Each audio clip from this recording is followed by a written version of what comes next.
থালা বাসন অপরিষ্কার রেখে ঘুমালে রাত্রিবেলা কি মারাত্মক ক্ষতি হতে পারে আপনি জানলে অবাক হয়ে যাবেন।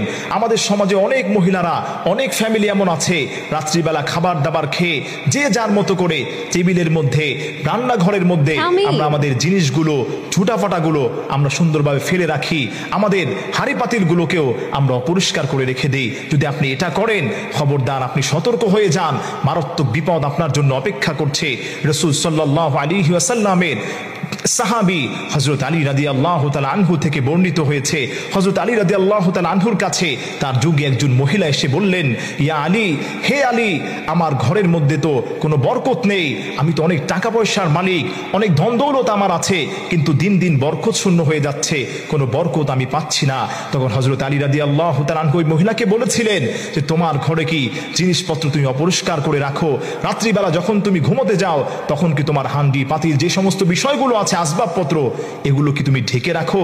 যদি তুমি অপরিষ্কার করে রাখো তাহলে ওই অপরিষ্কার জায়গা যেখানে থাকবে, এই অপরিষ্কার জায়গার মধ্যে আল্লাহর রহমতের ফেরেশতা প্রবেশ করে না। যেই ঘরটা যত বেশি নোংরা থাকবে, যেই ঘরের মানুষগুলো বেশি নোংরা থাকবে, আপনার হাঁড়ি পাতিলগুলো, আপনার রান্নার আসবাবগুলো আপনি যদি দেখা যায় না ধুয়ে রেখে দেন, একদিন দুই দিন পরে ধোন, অথবা রাত্রিবেলা আপনি না ধুয়ে ঘুমিয়ে গেলেন, ওইটার কারণে আপনার ঘরের মধ্যে গন্ধ সৃষ্টি হবে।